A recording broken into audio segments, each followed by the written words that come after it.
Welcome to this week's End of Days Update, coming to you from Tulsa, Oklahoma.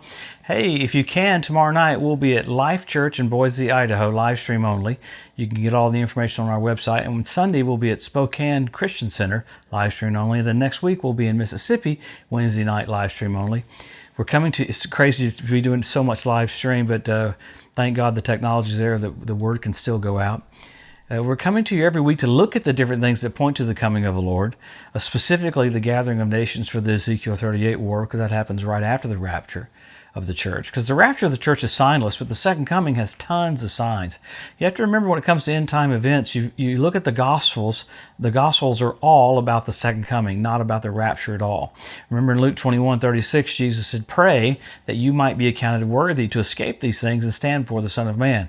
He's talking to Jewish boys there that are not born again, so they don't qualify. Jesus hasn't been raised from the dead. Talking to the church, he said, "You're not in darkness so that day would overtake you as a thief, and you've been made righteous." In the church, you're him. So the exciting thing is that he made us righteous, so we get to be raptured and we don't have to be here for that 7-year period called the tribulation. Man, so much keeps happening. We got a lot of information about last week about the Rabbi Yitzhak Kaduri talking about the letter he wrote saying that Israel would be ruled by two Benjamins when Messiah would come. Let's talk about that for a second because everybody's kind of freaking out. Now remember, when I say that the Messiah is coming, remember the ritual baths around the temple are filling up with water, and the rabbi said the Messiah is about to come. The rabbi said, when you see the Sea of Galilee fill up, well, it filled up last week, the Messiah is about to come. Now the problem is they're talking about literally the Antichrist, the false Messiah.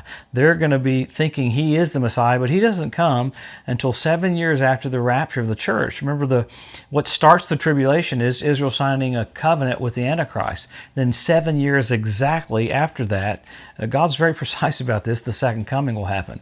So they're going to think that this anti-Messiah or false Messiah or Antichrist is the Messiah. Midway through the tribulation, he enters into Jerusalem, into the temple, and says, "I'm God." And they go, "Wow, this is an uh-oh moment. This is not God. This is the Antichrist." So that's why there's such an intensity about this, is because all these signs are pointing to the coming of the Lord. So there is some different things in the timing of it, but wow, we're so blessed to see everything happening. So let's pick up with what happened around Israel this last week. And notice, once again, Israel did an airstrike right outside of Damascus and hit an Iranian target where they're hauling missiles down. The week before, they hit a compound up in Homs. This week, they hit Damascus. You got to remember, Isaiah 17:1 says that Damascus will be removed from being a city. I mean, that's pretty incredible. One day we're going to look on the news and Damascus is going to be there no more. So Israel has to preemptively strike to stop those missiles from piling up with Hezbollah because of the precisionness of what they have gotten to in this late hour. They can hit wherever they want in Israel, and Israel has to keep taking those out. With that, you had Israel's the independence celebration yesterday. It's crazy not to be able for people to gather for the celebration, but it's been 72 years since Israel was regathered as a nation. What an amazing event that in Acts chapter 8, they were scattered, the diaspora, and in your lifetime in 1948, they were regathered. So there was a big celebration for that. There's a lot going on still about two prime ministers being joined together in Israel. You had more stuff happening with Judea and Samaria. This is so cool that Israel's going forward to annex Judea and Samaria. Well, the Arab League is meeting this week to meet about what they can do to try to stop that. You had U.S. congressmen from America send congratulations about the Independence Day and also their approval of Judea and Samaria being annexed. Now, a lot of people talked about it's going to kill the two-state solution, but there's so many moving parts getting ready for that. But at least Israel is annexing Judea and Samaria right now, so that's so cool.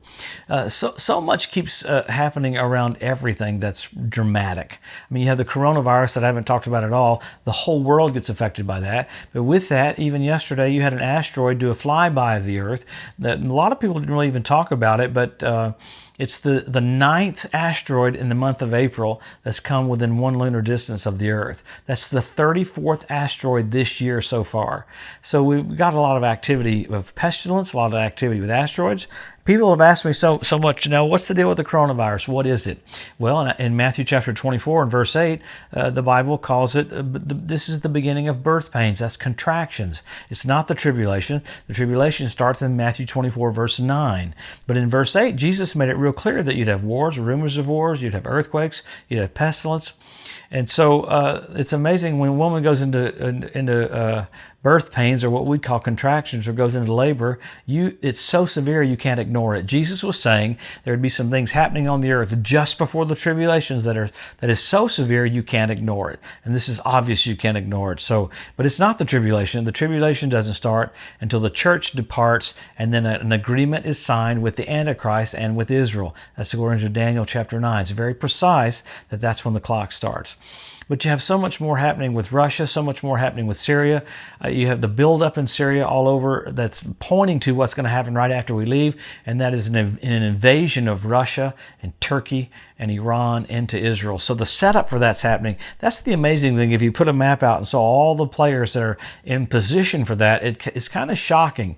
I've looked at different maps and saw them, and I thought, oh dear Lord, it's all completely set up for what happens right after the church departs. So we're very privileged. So let's always go to the scriptures, though. Even though I quoted from that rabbi, I very rarely will quote from a rabbi because I only quote from the Word of God. You've got 50 some odd specific signs about how close we are to the coming of the Lord. Why would we want to look at the signs? It's not an escape theology, it's an acceleration theology. Just like in a football game, when the 2-minute warning sounds, you hustle, there's more intensity, everyone's involved, you go for it because you've only got a few seconds left. The church has to get that kind of mentality. And the signs show us how close we are to the second coming, and you back away 7 or 8 years from that and you got the rapture of the church. So we're very soon to see the King. So number 1, Israel made a nation. Number 2, Jerusalem won back. Jesus said the group of people that sees those 2 events will not pass away till all is fulfilled. He said that so you could know when the kingdom of God is about to come. And then he said this generation will not pass away till all is fulfilled. Then you got the Hebrew language restored. You got the Ethiopian Jews brought back. You got the fertility of the land of Israel. You got the revival of the Roman Empire. You have all these things. You have the Temple Mount Institute. They're set up to start having sacrifices because it's going to convert back to Old Covenant time. The tribulation is 7 years of Old Testament time that God owes Israel. And that whole tribulation thought pattern is pressure put on the world to receive Jesus as the Messiah. So you see the setup for that right now. So along with that, you have 172 different species of predatory birds. I mean, it's absolutely crazy. Right after the Ezekiel 38 war, God calls on the fowl of the air to come clean the land up. 7 years later at the Battle of Armageddon, he calls on the fowl of the air to come clean the land up. So you have the cleanup crew in Israel right now. You have men will be lovers themselves. We have selfie sticks. So you have all these things in position. You had foxes show up on the Temple Mount a few weeks ago. Crazy. That's from Lamentations. You had the ritual baths, like I said before, fill up around the Temple Mount. You had the Sea of Galilee fill up. You had fish show up in the Dead Sea. All these tangible physical things to look at to show you how close you are to the coming of the Lord. They're all exact, they're all precise, and they're all inarguable.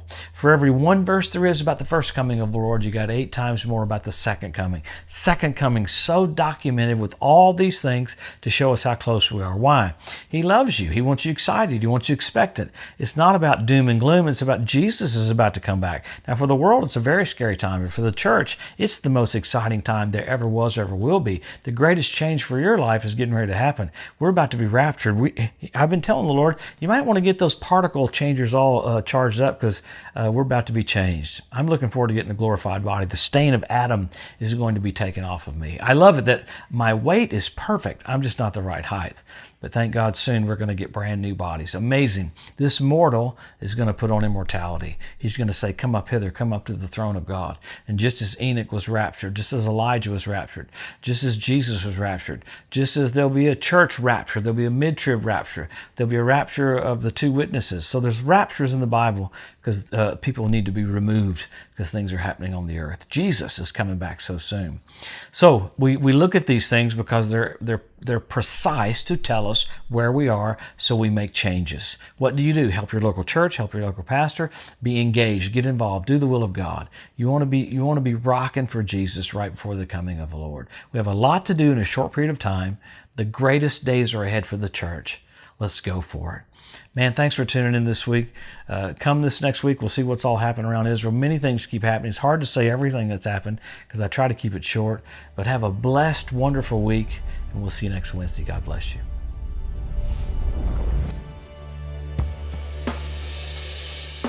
Thanks for joining us today at the End of Days Update. If you'd like to be notified every time there's a new post, just go to the edu at josephmorris.com and subscribe to receive email alerts. If these posts and updates have been a blessing to you, please consider making a one-time donation to help get the message out, or even becoming a monthly partner with Joseph Morris Ministries. Thanks again for tuning in to the EDU, and we'll see you next week. One love to overshadow.